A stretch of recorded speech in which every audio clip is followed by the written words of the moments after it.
So, Mike, what was it like growing up on the Isle of Man? Being a kid there, it must have been amazing. It's one of the safest places in the world to live. It's a fairly placid, tranquil, green island, lots of glens and hills. We have one mountain, but it's only just a mountain. It's technically a mountain. It's right near where you live, right? Well, you can see Sort it of from, over your town.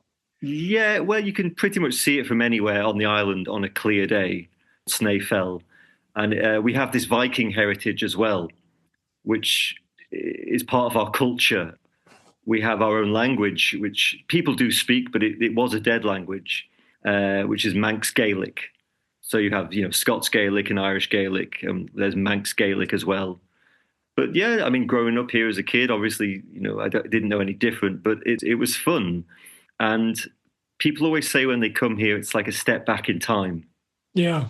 Like it used to be 20, 30 years ago when no one locks their doors. And I mean, we never locked our door. I mean, the porch door was always open. It's very trusting. You know your neighbors. Certainly that's how it was when I was a kid anyway. But that gets quite boring when you're a teenager because there's nothing here. So you appreciated it more after you left and came back. Yeah, because I'd done a lot of traveling and trying to get away from the island, which is, I guess, is a sort of metaphor for my seeking generally. Right. You right, try and right. change yourself.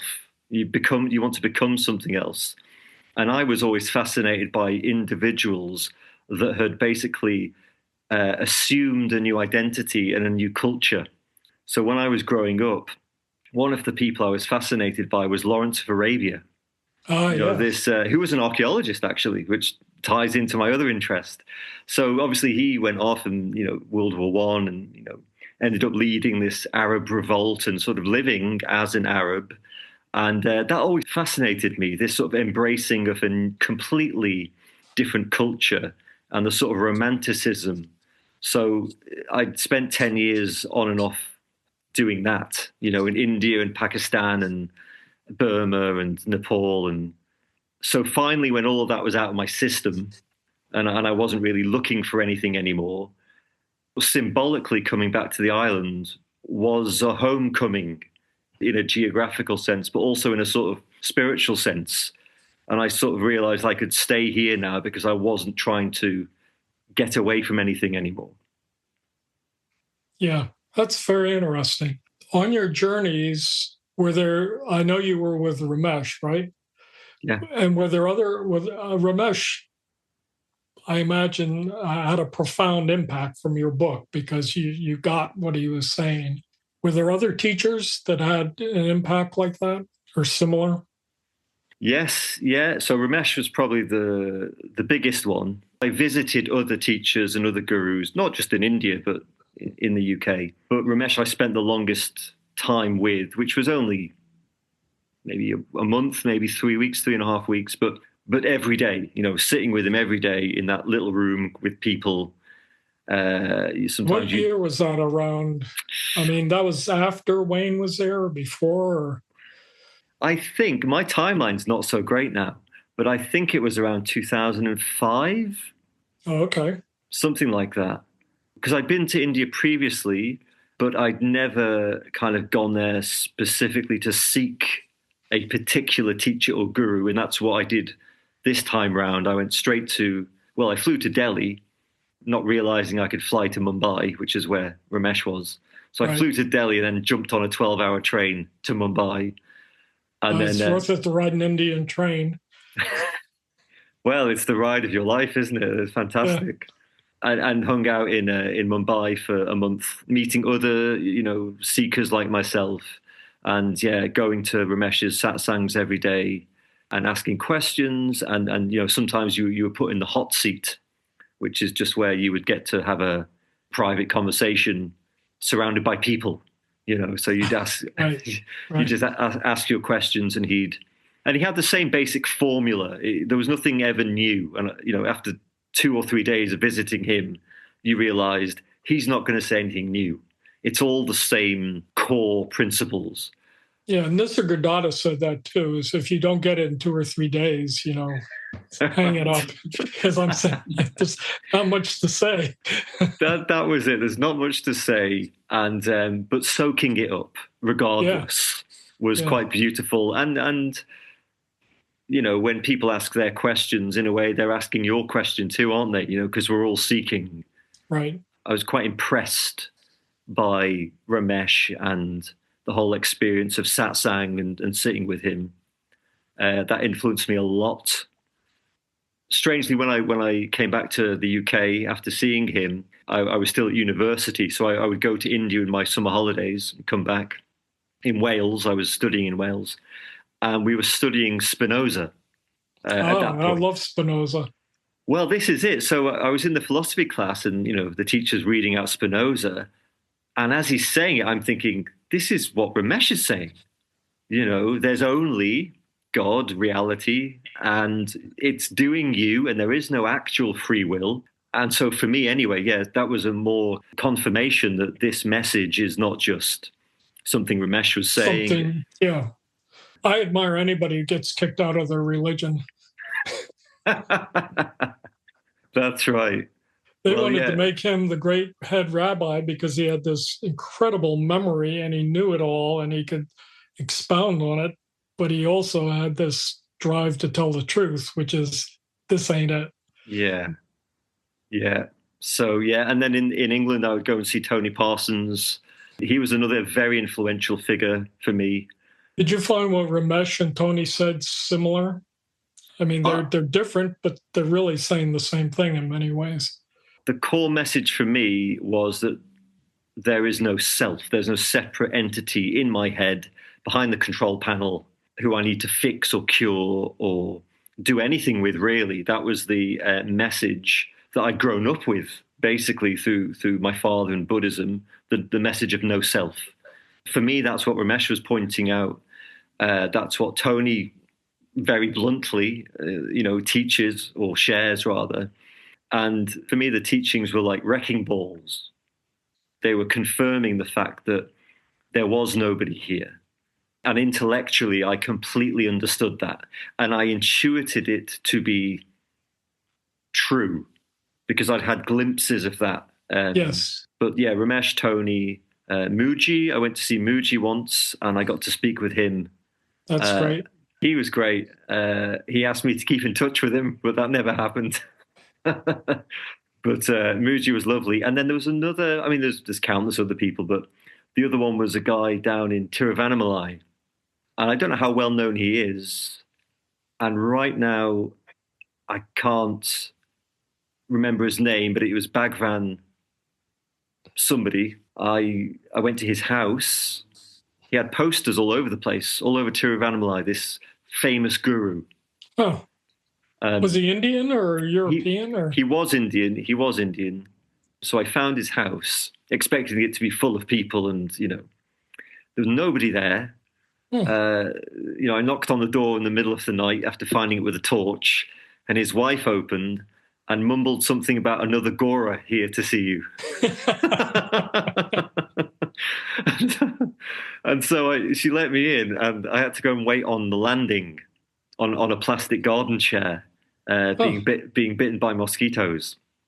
And after some time, he came out. This kind of, I guess he was in his early 50s, very very tall man, and quite bored, I suppose. He looked quite bored, and he sat down opposite me.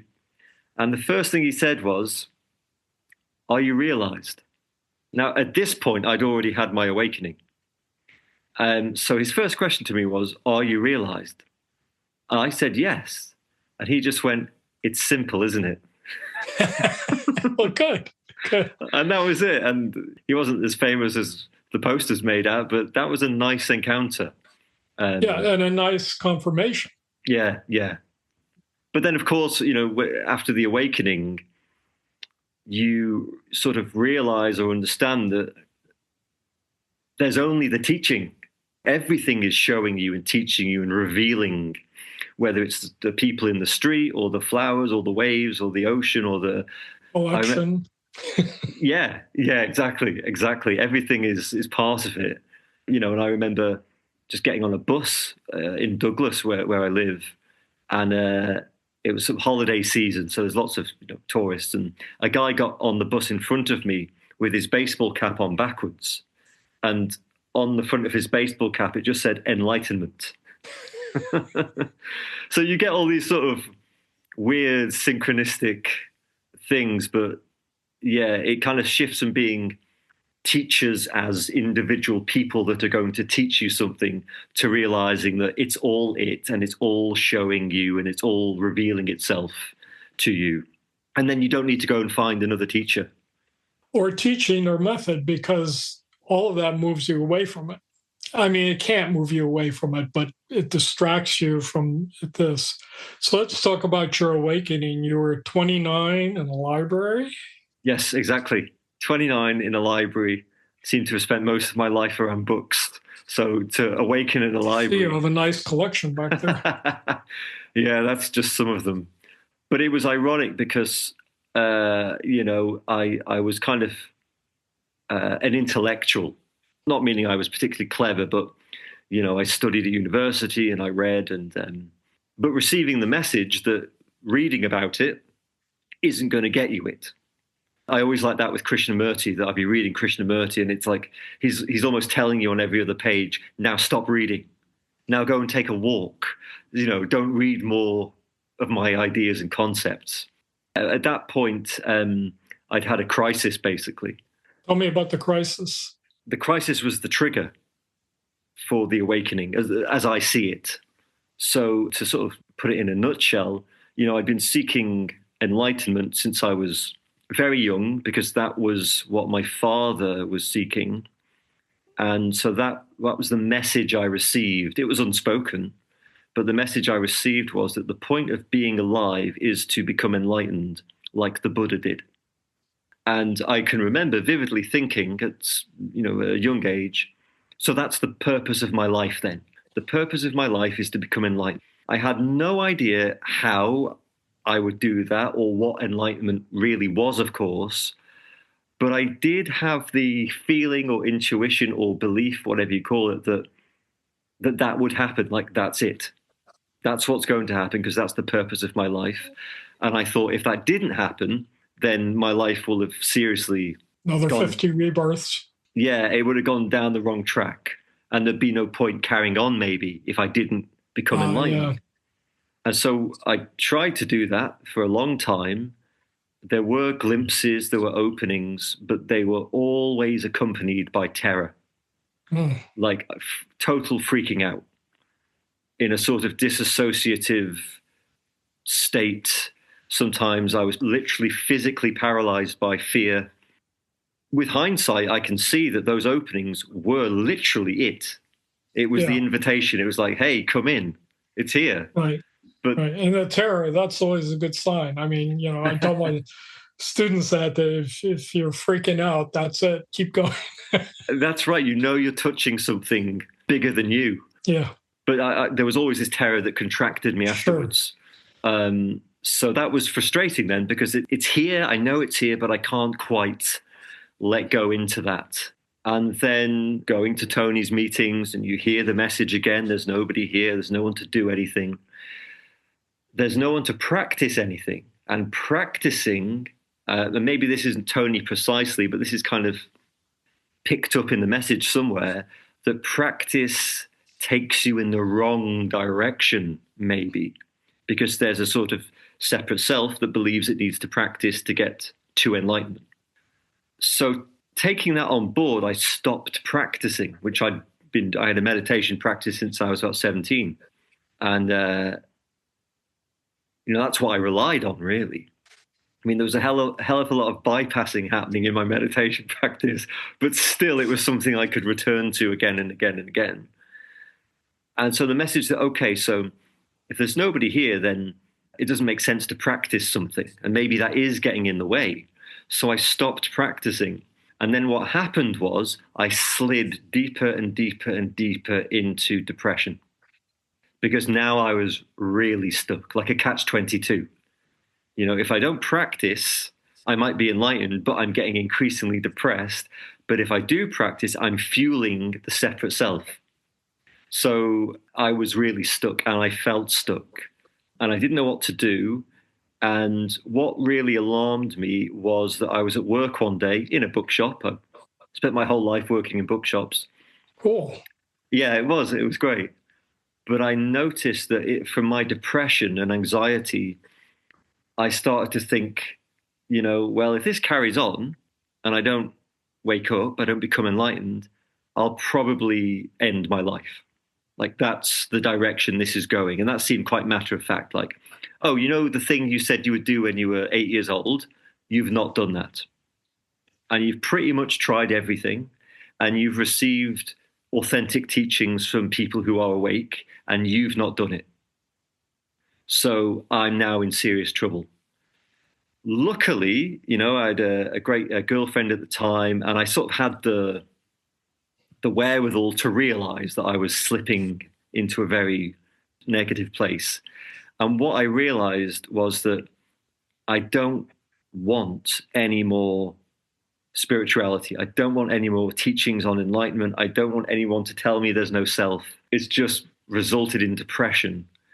What I need, if anything, is human help, therapy, counseling, just that normal level of talking, because a lot of my meditation practice had been sort of bypassing. Not purposefully, of course, but you check out, you drop into no mind, and if nothing's bubbling, you just stay there. You just, Yeah. It's a great place to hang out, but nothing ever happens there. Of course, the ghost cave. So that's the ghost cave then? Yeah. Right. Okay. Great place to hide. Well, that's what I did. Half baked. I mean, I love that place, but sure. there was a lot of trap.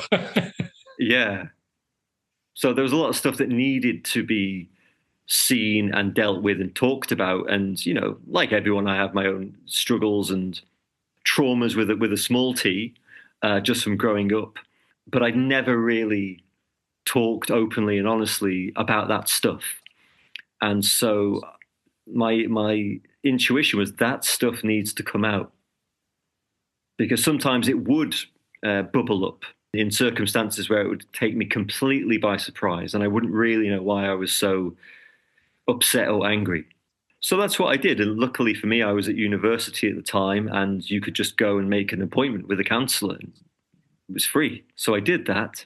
And I did it with the attitude of, I'm going to jump into this with both feet. I'm not going to be reticent, and it's going to take 6 months for me to share my feelings. I'm just day one, session one, we're jumping in because I knew it needed to come out. And so the first appointment I made was with a gentleman, a counsellor, an older man. And as I went into his room, I noticed that he had Tibetan tanka paintings all over the wall. And I thought, okay, I'm in the right place here. And he was a lovely man. And I began describing some of my terrifying experiences through meditation. And he stopped me and he said, "Are you talking about enlightenment experiences?" So I thought, this is amazing. I couldn't have hoped for a better counselor. So that was fine. But after a couple of weeks, he said, actually, he's leaving. He was leaving to go somewhere else. And so I was being transferred to somebody else, which I thought was a shame because there was so much sort of synchronicity there. And so I went to see another lady. I think she was called Jenny. No Tibetan tanka paintings, nothing overtly spiritual, but just a lovely lady who listened. Not tried to fix me, not tried any technique, just listened. And, like a great counselor does, listen and then give you an objective perspective on your situation, which is very healing. When someone says that wasn't right, that shouldn't have happened, that was shit. Oh yeah, affirming your experience. Yeah. Yes. So that felt healing. It felt something softened. And so I spent the next 3 months or so seeing her weekly and just slowly getting all this stuff off my chest, and I felt better. I felt happier. I felt more whole, and my enlightenment project was dwindling fast because I thought, you know what? Actually, even if I don't get this, that's okay. because I spent my whole life, more or less, trying not to be a person, Right. And living under an assumption. trying to be no self, trying to be Yeah. nobody, Yeah. denying this Mike character. And it hadn't worked and I'd failed. So why not be Mike? And if I was going to be Mike, why not get some counseling to make that experience more joyful? And so that's what it felt like. It felt like I was stepping back in to this Mike character who wasn't so bad after all, you know. So anyway, I was doing a master's degree at the time, and I had some work to do. So one day before our session, I went to the library to do some work, and I sat behind the desk and I got my dissertation out, and then I looked to my left and where the bookcase was, and a copy of a certain book was on the shelf.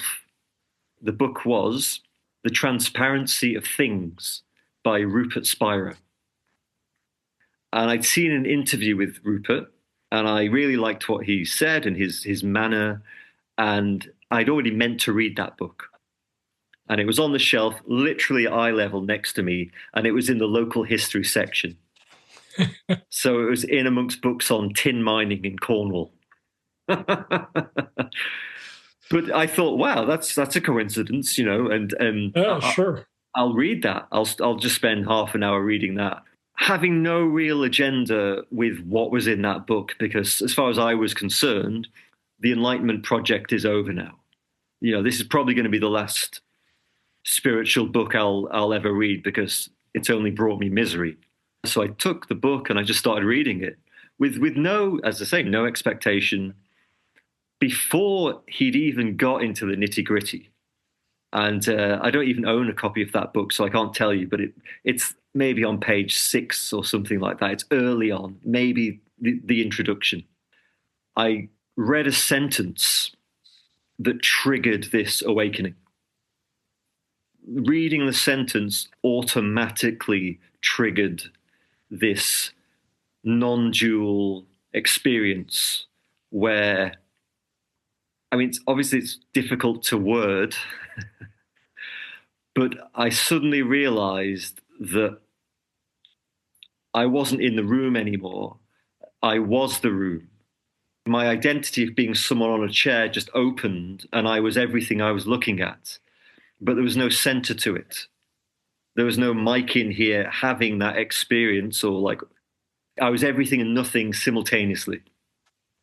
And as that was happening, suddenly this fear kicked in, as it had done previously.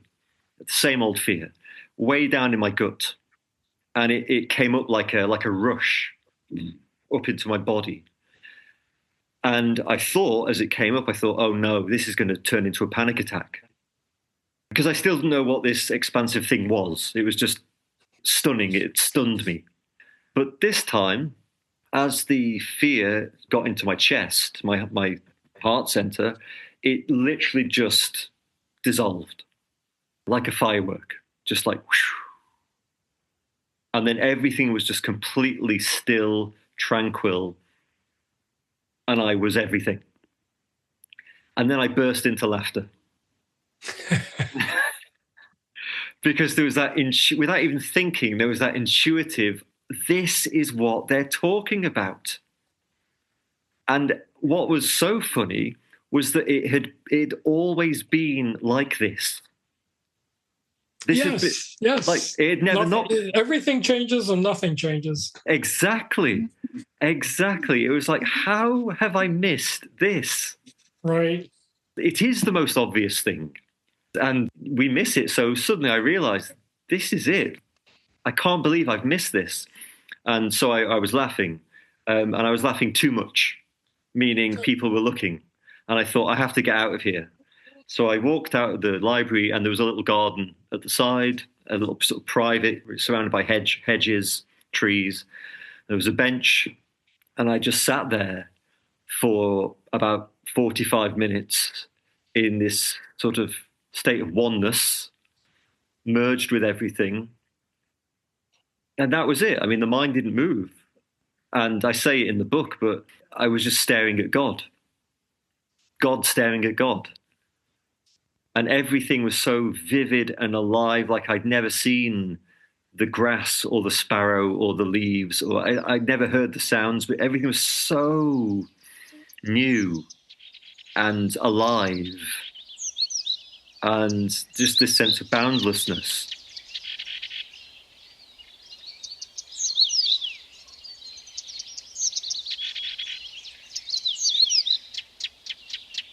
At one point, I remember trying to think, just to even sort of narrate it a little bit in my mind as it was happening. The attempt to think was like diving down into the ocean to pick up a huge rock and swim with it to the surface. It was that heavy to produce a thought. Too much effort. It was impossible. Yeah. So I just sat there in this sort of state, and then after about 45 minutes, a thought did kick in, and it was, "You're late." And I realized, oh shit, I have an appointment with my counselor. And so that sort of, stunned me into action. And I'm still sort of one with everything, a bit discombobulated. And so I just walk towards the office, and I walk in, and I sit down, and I can't talk because I'm the room and I'm the table and I'm Jenny, and she sort of realizes that something strange is happening. And she says, "What's happened? What's wrong?" And all I can say is, "Something's happened and it's still happening." That's all I could say.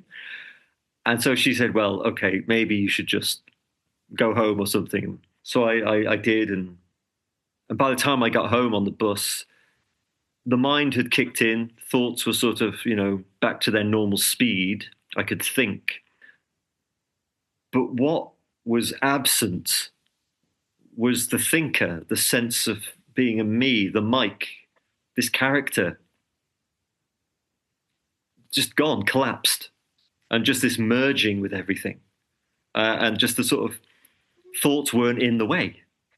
Thoughts were coming up from that place. Yeah. The surprise was that I'd always assumed previously that the awakening was just to be the witness, to stay as the witness. Yeah. Like if I could just stay back as the witness forever, then I wouldn't have... It's almost the opposite of that. Yeah. It's submerging. Yeah. The witness is like disassociation. Yes, exactly. And this is everything. And that was why it was... Nothing, as you said, yeah. But it was so joyous. It was just so... It's the beloved. That's in Sufism and Islam, it's the beloved. That's such a lovely word for it, the beloved. It's so all-inclusive. It's a term you like, all-inclusive and embracing. Nothing is left out. Anyway, so that was it. That was the crisis that seemed to trigger the awakening. That's beautiful. Rupert Spira's teacher, Francis Lucille, came to our center a number of times. I don't remember how many, but it was Francis who told me reading something in a book can wake you up, anything. But he said, the way it is somebody expresses it well, and you're open and read it. And this is from your book. It's right in your face, this moment. The whole thing is handed to you. And that's it. And that's not me, by the way. That's a Zen master saying. Oh, yeah, that's Zen Master Wan Yu. But that's it. I mean, in a nutshell. Yeah, it's hard. It's hard for the mind to get that because the mind's translating all the time. And well, what do you mean that tree?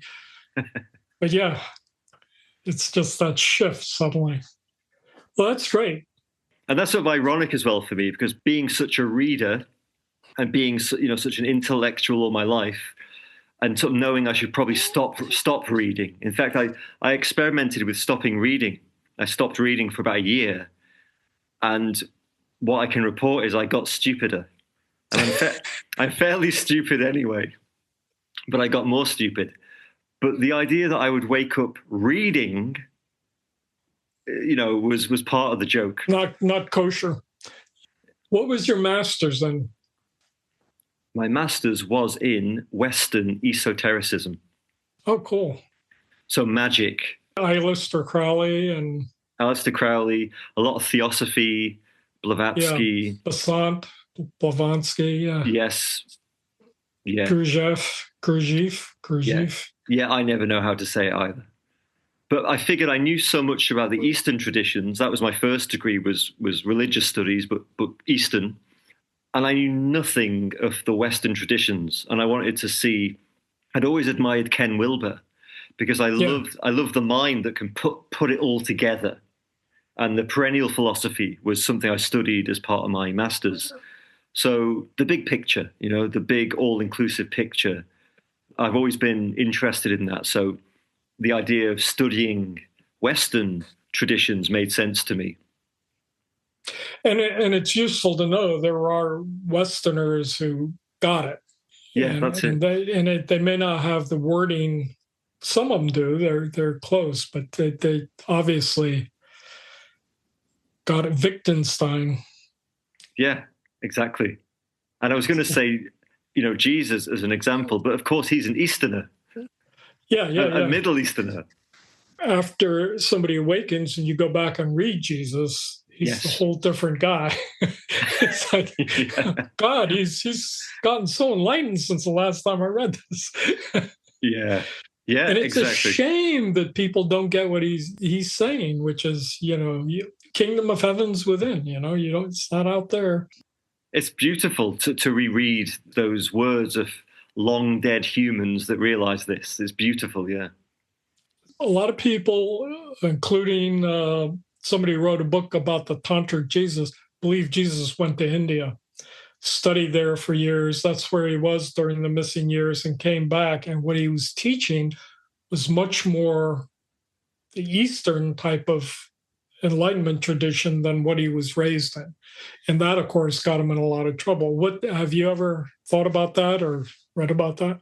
I've heard about that. Obviously, I've heard about that some alternate history. But once in India, I did meet a guy from, I think it was from Boston, and he was in India to try and follow the original journey of Jesus in India. And it was all a bit strange and a bit, secretive, but part of it involved visiting certain lingam stones, which he believed or was researching emanated some form of power that he believed Jesus needed to absorb as part of his training. Yeah. And I went with him to one of these lingams in Pushkar, and but he was on this big journey all over India to try and track down these lingams. And part of his theory was that a lot of the oldest Indian temples drew from the Egyptian cultures. I don't know if that's just sort of alternate history stuff, but that was... Yeah, I've heard the Kundalini traditions came from Egypt. That's one story. Rob Stuckey was a disciple of Muktananda for many years, very close. He did a lot of the statues and stuff. He was a sculptor, and Rob's very wide experience in Europe and everything.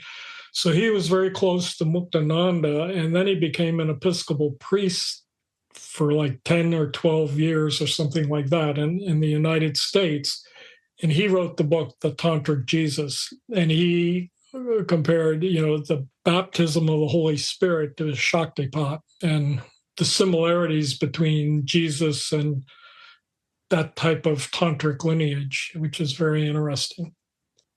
So you grew up in a house called Anika.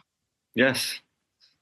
And your father was a Theravadan Buddhist. He seems to have given you the space to do your own searching, instead of imposing what he was doing. Is that true, or that's the question? I mean, that's quite a thing to be dedicated like he must have been and is, I guess. and somehow not indoctrinate you? Well, there was no indoctrination. So there was that upbringing surrounded by Buddhism and Anika, the name of the house, which means impermanence. But no indoctrination. And I guess because he was Buddhist, the letting go and the acceptance. There was no expectation of me or my brother to do anything to do with Buddhism. That was his thing. And it's the one thing that he was and is completely serious about. I mean, that is his entire life. um, in a way, I've just inherited that. I'm sort of Mark II of that. The only difference maybe is that I've done more lateral searching, and I tend to draw on many different traditions rather than just Buddhism. And of course, within Buddhism, Theravada is perhaps one of the most formal. Right. And has all the little steps. Yeah. What is it? The entering the stream enter. Yeah, exactly. But I think that's remarkable because I've hung out in a lot of spiritual communities, including Buddhists, and usually in most communities, they believe they're right. This is the path, and the children are indoctrinated. And so I thought your ability to go off searching and everything and not have that indoctrination is remarkable for your father. I mean, that's great. Yeah. His teacher told him to go on pilgrimage around India to the Buddhist sites. So he went out there. I can't even remember, maybe 3 months or something. It was a while. He used to send us postcards, and he would just describe on the letter or the postcard, some of the stuff he'd been seeing. And I remember, it sticks in my head. One of them is, today I saw a body being burned by the banks of the River Ganges. And yeah, well, there you go again. Yeah. But that's always stuck with me, and the sort of, again, that completely different culture where death is on show. That was what bit me.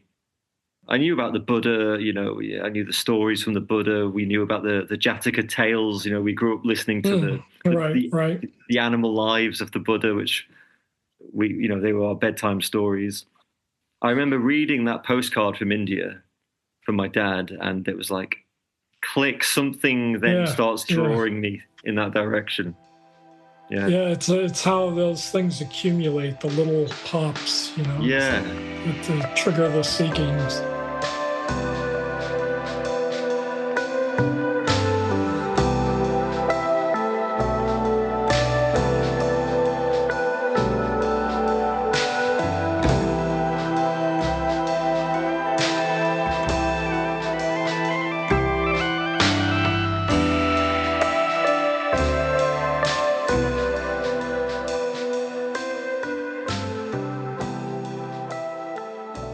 You're teaching now. Yes. Meditation.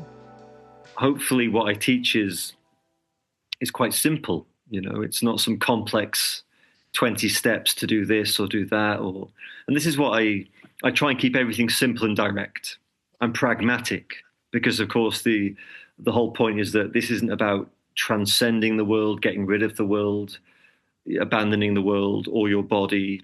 It's all encompassing, it's all embracing. Right. It's just an understanding. It's a recognition of something that's already the case. And I do see, people, running around like headless chickens, and I see retreats where you can go and do like 300 different things before noon. Before lunchtime, you've been massaged, and you've had a cacao ceremony, and you've had an ice bath, and you've. So at Osho had that whole scene going on, Yeah, it's like a Disneyland, isn't it? A Disneyland, yeah. And of course, why not? But for me, I like the direct approach where we can skip all of that and we can just get to the core of the matter. Right. And so even though I'm teaching meditation, and of course you have to start at the beginning. The beginning is also profound. Simply following your breath can be profound. Those moments where thoughts suddenly drop away, it's profound. And what's breathing you? That's what I always tell them. See, we say, I'm breathing. No, you're not. Yeah. You use the word God, and that confuses people. But the one breath of God's breathing us, and where's God? Well, right here. You're being breathed by God. Yeah. And I was saying this the other day in Islam, they say, Allah made you from a cell. This human body we had knew how to make itself from a single cell. Yes. Yes. And we still think we're doing it. Yes. We think we're in control of this. But as you say, you're being breathed. This is all just happening. There's And nobody in most of there. our cells are not human cells. Yeah. It gets even You go, more me, weird. you're talking about viruses, bacteria, fungi. Yeah. Yeah.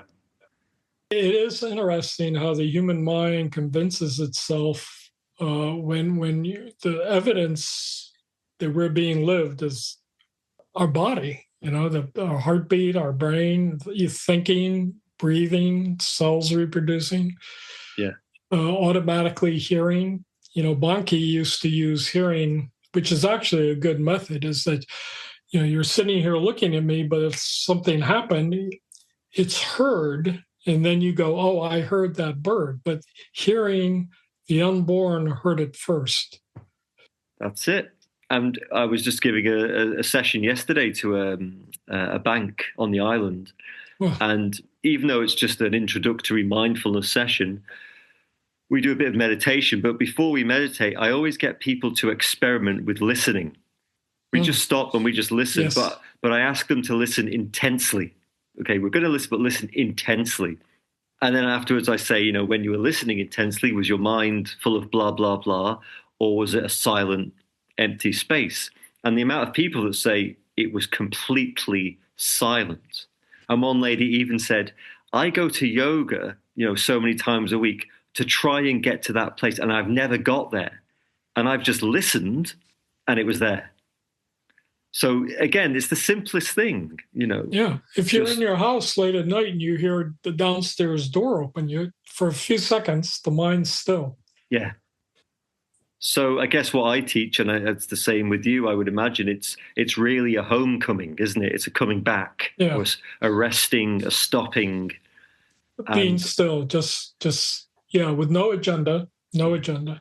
Yeah. And the other level of meditation is they have the neurophysiology. I mean, a lot's happening when you're doing these things for the brain that doesn't happen ordinarily, the integration of the hemispheres. So it has very pragmatic advantages, but in terms of awakening, getting addicted to a technique can be addiction to a technique instead of awakening. Yes. But I also love it because, I was talking about this just before with my wife that, I know so many people that are running around doing so many different kinds of things. Yes. It's like just an infinite list of varying practices and, heading off down various spiritual rabbit holes.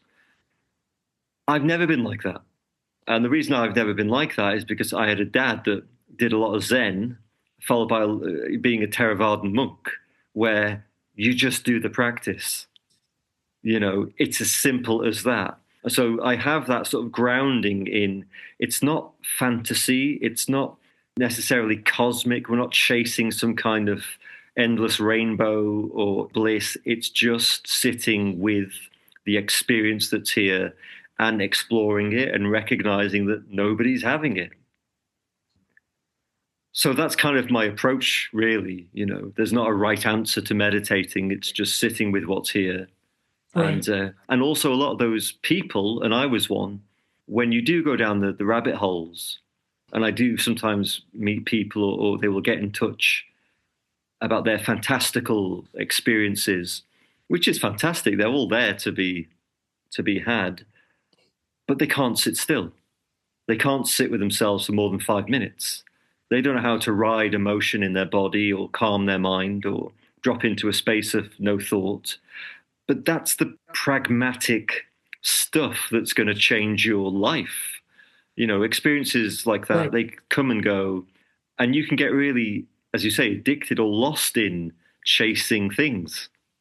And even people that have had awakenings or, taken peyote or something, they still don't necessarily have that ability just to sit with their ordinary human experience. For many years, well, my time started in the 60s with the psychedelics and everything. And then Kundalini was very psychedelic. And again, these cosmic experiences and all this stuff going on. But it's a hierarchical thing, through the chakras. And it's always the goal, there's a goal. And the realization that we're creating that in it's not the experiences, but the idea we don't have it, that's it, some mystical experience, something has to happen. And so for me, when I work with people, that was very helpful because I understand how people get in cults. I understand how they can go down the rabbit hole. Been there and done that. How they can be hoodwinked by teachers. Yeah, with the teachers, again, I feel blessed that the teachers I was attracted to, which wasn't anything to do with me, as it were, it was just the conditioning headed in that direction, and were those sort of teachers that told you point blank. They didn't say, well, if you come on this course and, if you pay me this amount of money and we'll give you a Sanskrit name and we'll, there was none of that. It was just, here you go. Here's the truth. Here's what you are. So you started out pretty much on the direct path. Yeah. Not that it made much... with Tony and Ramesh and Rupert. It didn't make much sense at first because my mind was seeking. Surely you have to meditate to get this. Right. And you're being told you are this. Yeah. The mind can't quite grab hold of that at first. Somebody right before we met, somebody had written me and he goes, do you think I'm progressing? He was telling me his experiences and he goes, do you think I'm progressing? And I go, progressing towards what? It's like, I mean, it's great he's having these experiences and light and everything. That's a lot of fun. But, it's like you're creating an illusion that all this, the idea something has to happen first is an impediment. Because it couldn't be that simple, could it? Right. That's right. Yeah. And that's kind of love, isn't it? It's love that it is that simple. Yeah, I use the term unconditional love, and I really emphasize the unconditional part because it's not love-hate. Love-hate arise within that. But unconditional love is not what we think it is. But it is unconditional. And then the bliss, for me anyway, took on a completely different meaning. It wasn't ecstatic bliss. It was walking in the rain or listening to the seagulls outside and being in ecstatic bliss, listening to that very ordinary experience. Well, I'm feeling it right now talking to you. Well, that's probably why I'm talking about it, because I could probably pick it up as well, Just the perfection of everything, the isness of everything, the detail, everything comes alive and becomes a work of art. Everything just becomes this masterpiece, Cucumber unaccountably cucumbering. That's Paul Rapp said that. Oh, right. Okay. Yeah, everything just becomes awe-inspiring, as it was, I guess, when we were very young children. Yeah. I lived for a while in a farm in Virginia when I was very young, before I'd been indoctrinated. And I remember that as like being in heaven. It was just wild. So you've been on quite a journey and, you're back on the Isle of Man. So that's cool. Yeah, it feels a bit sort of full circle. Nice and ordinary. I mean, that word ordinary has a lot of, it bears a load for me, that word ordinary, because that was really the realization, it's ordinary. It doesn't need to be exotic or special. And I can be Mike again, because Mike is also this. And Yes. so, I used to walk around in a salwar kameez, in my house in Wales, and I used to, wear beads and bangles and mala beads and, all that affectation. And so I call now, them toys now. I still have a bunch of stuff around, but I call it, oh, me toys. too, The me too. toys. I've got Yeah. loads of it. Yeah. But yeah, it's just become wonderfully ordinary because there's no effort involved in striving. The striving's gone. Right. And even in terms of life and death, the striving behind staying alive, or being afraid of death or avoiding death. I mean, we disappear every night in deep sleep anyway, completely disappear. That's right. You And know, people look forward to it. I love it. Yeah. And when it comes time to drop the body, that's the way to be, is to look forward to it. What a Yeah. relief. And from that perspective, this is the dream. The waking Yeah. state is the appearance. So yeah, everything just becomes wonderfully ordinary. And if anything, that's why I'm here back on the island, is just to share that it is ordinary. It's not in India. It's not in a temple. It's within you. It is you. It is you. It's everything. Yeah, everything. That's why it's hard to give a teaching, because you're seeing they are it. What are you going to say?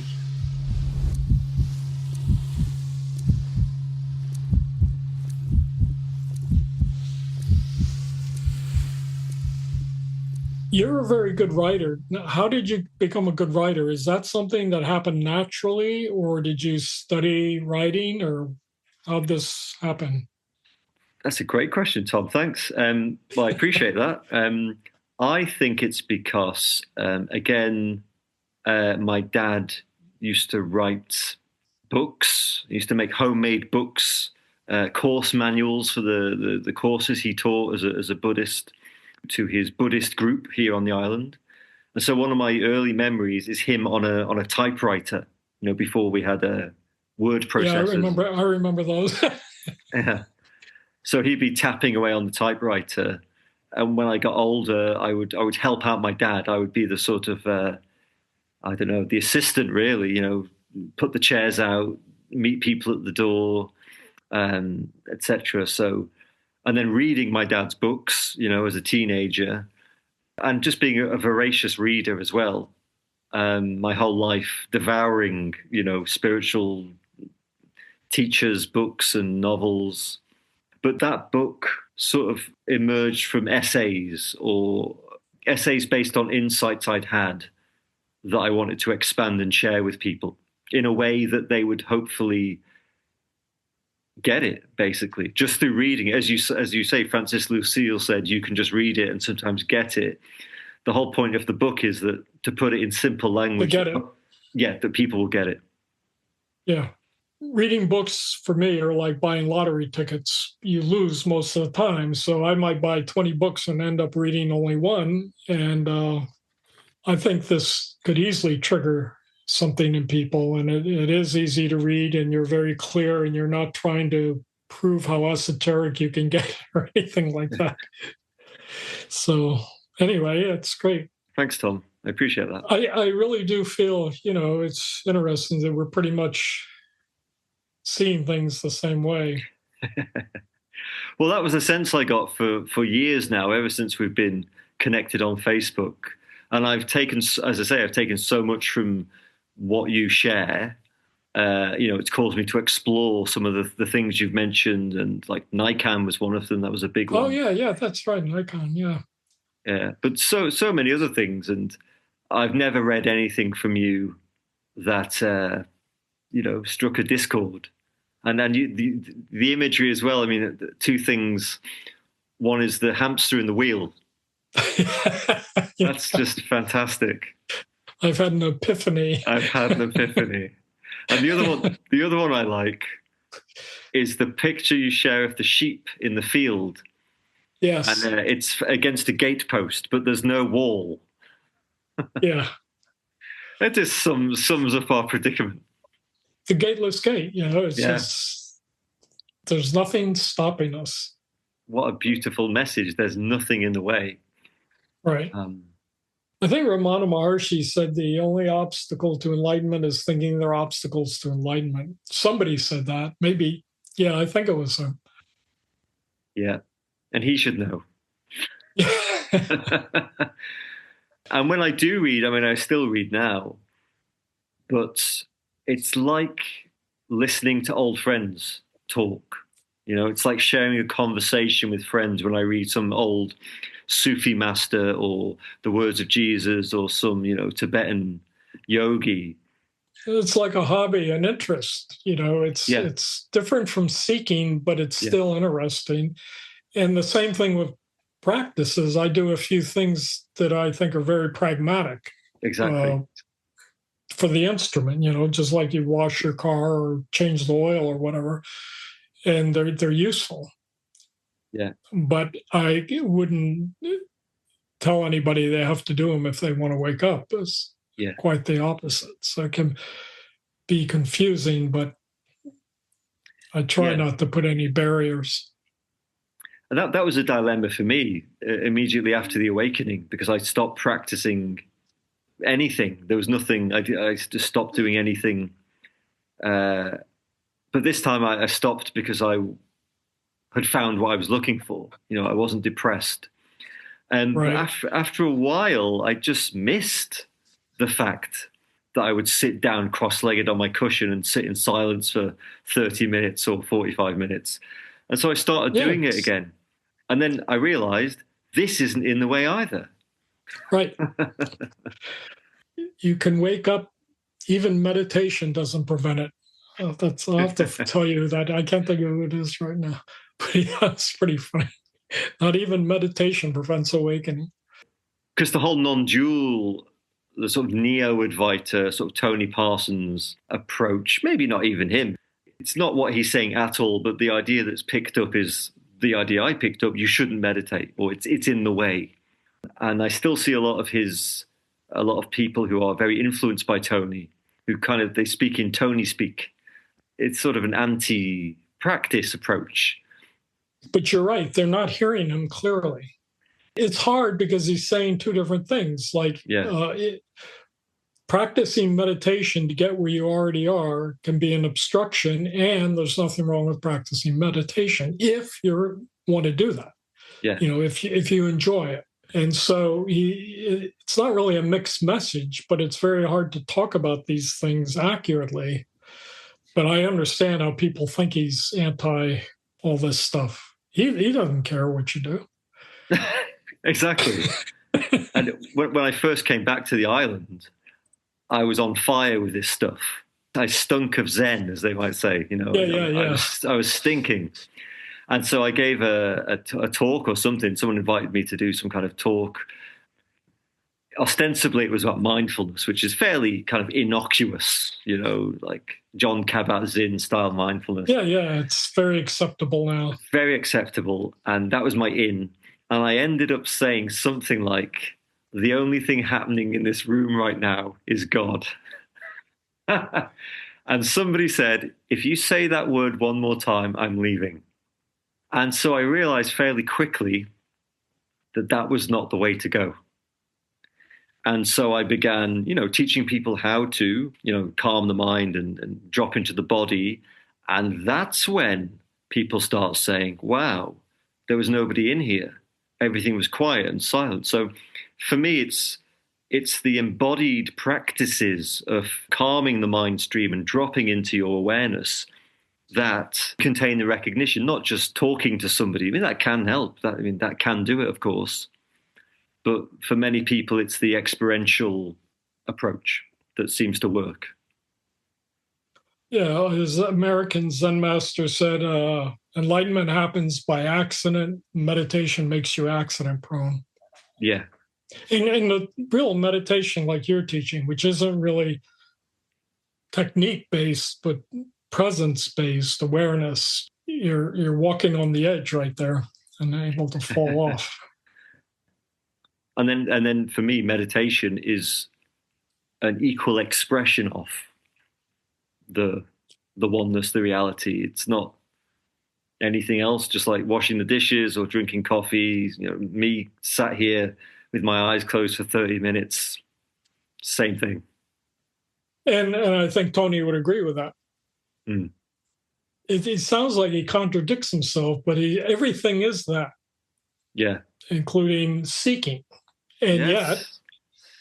if you want to wake up, you got to be here. Yeah. Yeah. Yeah. And of course, using words, you're going to chop up or appear to chop Yeah. up the oneness into bits and pieces, and the mind grabs hold of the bits and pieces. Yep.